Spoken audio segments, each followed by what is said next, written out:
നേരം വെളുത്തിട്ടൊന്നും തീരുന്നില്ലല്ലോ രമണിയെ. ആ ഓലപ്പഴക്കൊക്കെ ബോംബിന്റെ ഒച്ചാണല്ലോ. നേരം വെളുക്കോളം കടന്നവർക്ക് തൊഴിൽ ഞങ്ങൾ ചോദിച്ചിട്ട് തന്നിട്ടില്ല. ഏട്ടക്കത്തൊന്നും ഊരിന് ചെയ്യാം. അപ്പുണ്ണി എന്റെ ഊരെ ഞാൻ ചവിട്ടിയാ മുറിച്ചു. ഞാൻ ഇതൊന്നും നിർത്താൻ വെച്ചെനിക്ക് നേരെ വെളുക്കോ പൊട്ടിച്ചില്ലേ അന്നോടാണ് ഈ പറയുന്നത്. ഇതിനാര് പടക്കം വാങ്ങി കുടിച്ചിട്ട് ബാക്കിയുള്ളവർക്ക് കടന്നവർക്കൊന്നും വേണ്ടേ? അതിന് തന്റെ പറമ്പൊന്നും അല്ലല്ലോ കത്തിച്ചേ.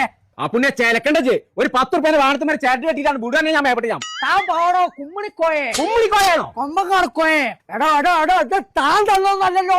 ആ വിചാരിച്ചിട്ട് എടോ കൊടങ്കോയെ. ഇന്ത്യയിലുണ്ട് കീശേരി എന്ന് പറഞ്ഞിട്ടൊരു പടക്കക്കട.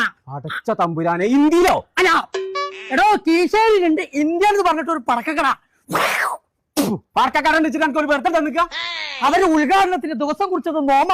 അതിന്റെ സമ്മാനമാണോ ഇത്? താൻ തന്റെ എല്ലാ പ്രശ്നങ്ങളും ഞാൻ ഇവിടെ നോക്കിയിട്ട് താൻ 1 രൂപ തന്നോളൂ. താനിക്ക് ഇല്ല കോയായിട്ട് ഇങ്ങനെ നടക്ക. താൻ പോണോ തന്റെ പണി നോക്കിട്ടെ. എല്ലാം കോയുണ്ടോ അവിടെ? ഞാൻ പറയല്ലേ ആ ഇനി മേലാക്ക് ഇവിടെ പടക്കം പൊട്ടിച്ചിട്ടുണ്ടെങ്കിൽ അതിന്റെ ആ ഉത്തർച്ചയെ വലിച്ചൂരിട്ട് അപ്പുണ്ണി ഫ്രൈ ഉണ്ടാക്കും ഞാൻ.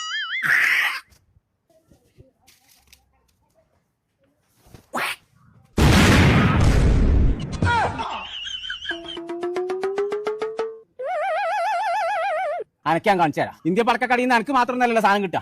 ഇച്ചും കിട്ടും. പെരുന്നാക്ക് എനിക്ക് പൊട്ടിച്ചെല്ലാം എന്താന്നുള്ള ഞാൻ കാണിച്ചു തരാം. അതിന്റെ ഔട്ടിലിട്ട് ഞാൻ പൊട്ടിച്ചു ഞാൻ.